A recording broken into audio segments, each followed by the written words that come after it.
Olá! Começa agora a terceira edição do Correspondente Local do ano letivo de 2022, telejornal laboratorial do curso de jornalismo da UEPG. Eu sou Maria Eduarda Ribeiro. E eu sou Lucas Ribeiro. E nesta edição do Correspondente Local você confere. Problema de saneamento básico no bairro Nova Rússia gera alagamento nas ruas e inunda as casas. Abandonado, o Parque Margherita Mazzini não recebe reformas desde 2014. Pela primeira vez na história de Ponta Grossa, uma praça nomeada como patrimônio histórico. Secretaria da Cultura prevê reformas em bens tombados em comemoração ao aniversário da cidade. Está no ar o Correspondente Local.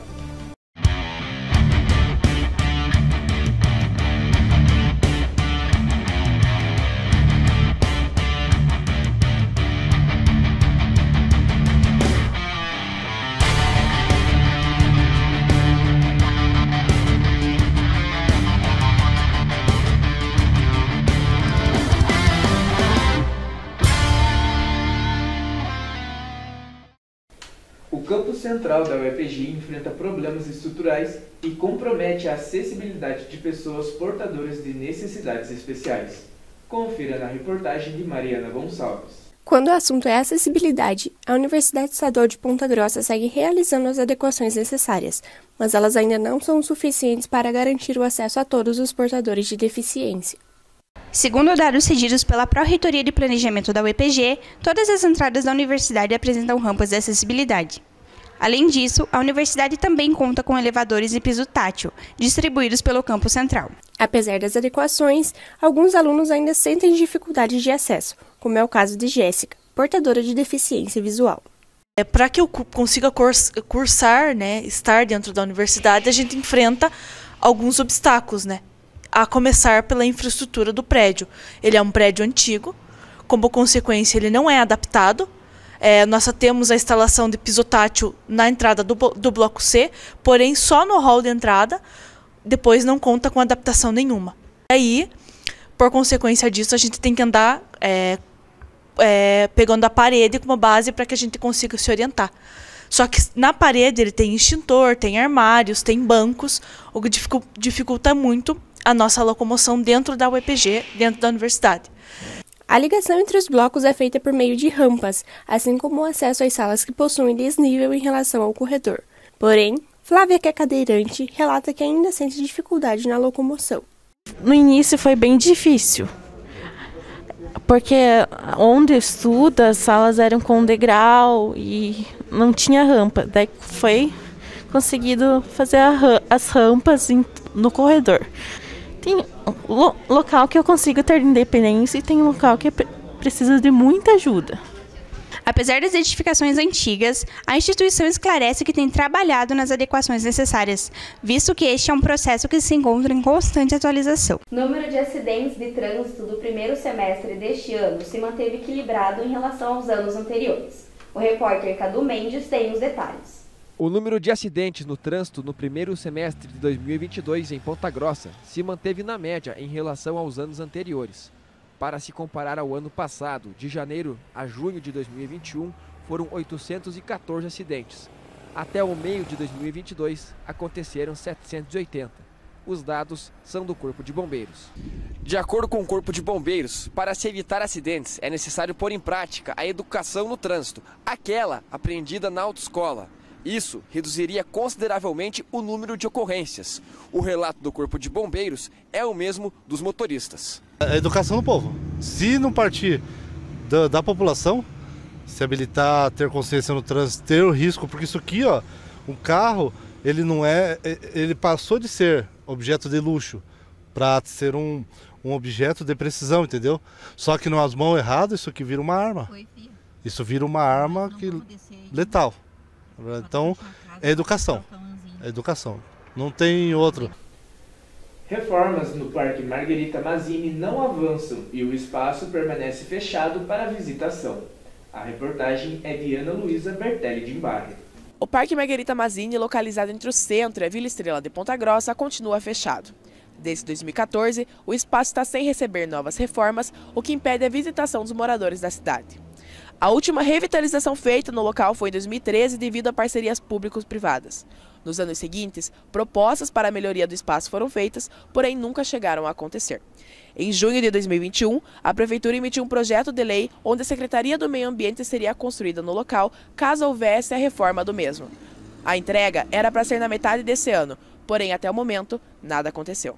Isonel Meneguso, professor de Geografia da UEPG, foi estagiário no parque há 20 anos atrás. De acordo com ele, os problemas para que essas reformas aconteçam estão voltados à falta de vontade dos gestores políticos. Tem uma lei municipal que diz que aquilo ali é um parque, é uma unidade de conservação. E, na minha opinião, o que falta é uma coisa relativamente simples, é vontade política, né? A gente sabe que quando um determinado governo, uma determinada gestão tem interesse em fazer determinada obra, por exemplo, eles fazem. E eu acho que ali não é diferente. Claro que nós temos ali alguns empecilhos, que isso é desde a época que eu fiz estágio lá, teria que estabelecer talvez um vínculo maior do parque com a comunidade local, principalmente a população ali que está muito próxima do parque, mas eu vejo isso perfeitamente exequível. Até o início dos anos 2000, o Parque Margherita Mazzini atraía cerca de 200 pessoas diariamente. Por ter metade da sua vegetação nativa e a outra metade exótica, o local era considerado uma área de lazer e educação para Ponta Grossa. Ana Luísa Bertelli de Embarre para o correspondente local. As chuvas que ocorreram no começo de junho causaram alguns problemas para os moradores da Palmeirinha. Confira na reportagem de Erivelton Martins. No início do mês de junho, os moradores da Vila Palmeirinha, no Nova Rússia, foram surpreendidos com um aumento no nível da água em um arroio que fica na região. A situação fez com que eles precisassem ser resgatados pelo Corpo de Bombeiros, principalmente na rua Repúblico Salvador, onde a situação foi ainda pior. O local já tem histórico longo de alagamentos, com situações já ocorrendo ainda no início do ano de 2022. Ciente da situação, a Prefeitura de Ponta Grossa realizou a desobstrução da passagem da água. Porque eu já, na expectativa de começar a chover bastante, a gente já não sai. Depois que começou esse alagamento, aí já não tem condições de deixar a casa e sair no momento. No dia em que o alagamento ocorreu, o Sistema de Tecnologia e Monitoramento Ambiental do Paraná, o CIMEPAR, havia emitido um alerta sobre inundações em rios e arroios da região. Já não estava, depois da epidemia, já bom, porque o preço do papelão estavam pagando R$1.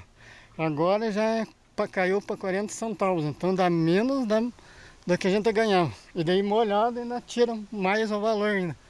Então fica bem difícil mesmo. Segundo os moradores, a administração municipal prometeu retirar eles do local por conta do perigo de novos alagamentos, mas isso ainda não aconteceu. No dia da inundação, os bombeiros precisaram resgatar 3 pessoas, entre elas uma idosa e um deficiente visual, que estavam buscando abrigo em cima dos móveis, uma vez que a água atingiu 2 metros de altura.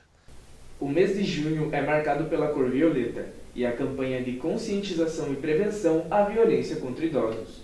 O repórter Éder Carlos traz os detalhes. O mês de junho foi marcado pela cor violeta e a campanha de conscientização e prevenção à violência contra idoso. Em Ponta Grossa, foram desenvolvidas ações coordenadas pelo NASGEP, Núcleo de Assistência Social e Jurídica e de Estudos sobre a Pessoa Idosa, da Universidade Estadual de Ponta Grossa. O objetivo foi conscientizar a população sobre a importância de dar atenção e cuidado aos idosos, pessoas com mais de 60 anos. Outro objetivo foi a prevenção da violência contra o idoso. Em 2021, foram registradas mais de 300 denúncias de violência. São casos de abandono, violência financeira, emocional, física ou sexual, boa parte delas ocorridas dentro da própria família. Denúncias podem ser feitas através do Disque 100, de forma anônima, nos CRAS, os Centros de Referência e de Assistência Social, ou diretamente nas delegacias de polícia. Alunos da UEPG iniciam treinos para a 61ª edição dos Jogos Universitários do Paraná. Quem traz as informações é a repórter Valéria Laroca. Estudantes se preparam para representar a Universidade Estadual de Ponta Grossa na 61ª edição dos Jogos Universitários do Paraná, que acontecem entre dias 16 e 21 de julho, em Apucarana. As competições contam com equipes de universidades estaduais, federais e particulares. É de extrema importância a universidade fomentar esse tipo de atividade, porque pensando primeiro no acadêmico, atleta, ele muitas vezes sai da escola e devido à alta demanda que a universidade tem, né, com relação a estudos e tudo mais, o atleta acaba, o aluno, o acadêmico, acaba largando o esporte, deixando de lado essa parte esportiva que é tão importante para a vida dele. Com a universidade fomentando isso e trazendo o acadêmico também para essa parte da vida dele, acredito que todos os benefícios que o esporte traz, que a gente já conhece, com relação à saúde, qualidade de vida, socialização, mas também de continuar essa vida que ele teve muitas vezes na escola, que ele acaba deixando de lado, e continuando na universidade. A UEPG trazendo o aluno, não só na parte acadêmica, mas também na parte esportiva, nesse sentido. E para a universidade ter equipes esportivas fortes, fortalece, na minha opinião, o nome da universidade, né? Leva o nome da universidade para outros patamares e outros ambientes. E isso, acredito que só traz benefícios para o UEPG, né? Podem participar atletas da graduação e pós-graduação que nasceram entre janeiro de 1997 e dezembro de 2004. São 7 modalidades ofertadas: basquete, futsal, handebol, judô, natação, atletismo e voleibol. Praça Marechal Floriano Peixoto é tombada pelo Conselho Municipal de Patrimônio Cultural da cidade. Confira os detalhes na reportagem. Pela primeira vez em sua história, o município de Ponta Grossa realizou o tombamento em definitivo de uma praça da cidade. Fundada em 1909, onde antes era o encontro de tropeiros e viajantes que ajudaram a fundar o município, a Praça Marechal Floriano Peixoto se tornou a primeira a ser tombada pelo Departamento de Patrimônio da cidade. A praça, situada no coração de Ponta Grossa, é um dos principais pontos de encontro da população. Várias pessoas vêm aqui para frequentar os bares e restaurantes localizados no entorno dela e acabam a utilizando para um local de conversa e também o consumo de alimentos. Além daqueles que vêm aqui para frequentar a igreja, localizada no centro de Ponta Grossa. À noite a praça tem um movimento maior, ainda mais nas vésperas de feriado e final de semana tem bastante movimento. Aqui a gente tem 2 quiosques na praça que o pessoal vai bastante para comer, conversar, beber. E tem também, por exemplo, o Let's Burger, tem o Hopes, tem a Dubai, que o pessoal, tudo região aqui, tudo 1 quadra, 2 quadras. Então o pessoal tudo se reúne quando vai para algum lugar, vai para outro. E quando um fecha, eles vêm aqui, quando a gente fecha, vai nos outros. Então o pessoal se une bastante, o pessoal clientela, que é um de um, também é de outro. A praça tem uma grande importância histórica para o município. Por estar localizada ao lado da Catedral Santana, no ponto zero da cidade, ela acaba fazendo parte do folclore de Ponta Grossa, e preservar ela é essencial para a história de Ponta Grossa. Então é um espaço de manifestação cívica, né? Não é uma praça que você vai encontrar um parquinho, não é uma praça que você vai encontrar que fosse gerar grandes aglomerações. É uma praça cívica, de monumentos, de interconexão entre espaços sociais muito importantes da época e que são importantes até hoje, né? Tanto que a praça continua sendo referência. E ela é um marco zero da cidade, né? Está na frente da catedral, então ela é muito importante para nós, assim, enquanto espaço de convívio, espaço de memória, né? Com o tombamento, qualquer alteração no local agora deve passar pela aprovação do Departamento de Patrimônio. Além da praça, pela primeira vez uma casa modernista, localizada na rua 7 de setembro, e a Casa Lambrequins também foram tombadas, sendo a primeira vez que 3 imóveis são tombados em definitivo em uma mesma sessão. Ainda falando sobre patrimônios históricos, confira a situação de alguns bens que serão reformados aqui em Ponta Grossa. Para comemorar os 200 anos de Ponta Grossa, a Secretaria de Cultura irá reformar alguns patrimônios históricos da cidade. O objetivo dessas reformas é promover o resgate e a preservação histórica. Quando chegar aos 200 anos, o município irá contar com esses imóveis tão relevantes para a sua história revitalizados. Uma dessas reformas acontecerá aqui, na Estação Paraná, que depois de reformada abrigará um museu ferroviário. A estação abrigava a Casa da Memória, mas em 2020 o acervo foi transferido para o espaço ao lado da Mansão Vila Hilda, porque o imóvel já não tinha condições de abrigar o acervo. A Estação Paraná receberá reforma na parte externa do prédio com pintura, raspagem e enxerto em determinados lugares, além de outras ações. A gente precisa ter um registro, né, um diagnóstico muito bom de como que o edifício está hoje, quais são as intervenções necessárias para acabar com as patologias, com os problemas, e também propor as intervenções, né? Então, novas divisórias, um ajuste num banheiro, uma nova, por exemplo, vamos supor que seja necessário ali fazer uma nova instalação hidráulica, né? Então, todos esses projetos vão ser desenvolvidos pela associação. Também está programado para a revitalização a chaminé das indústrias Wagner, no complexo Giovanni Mazzini.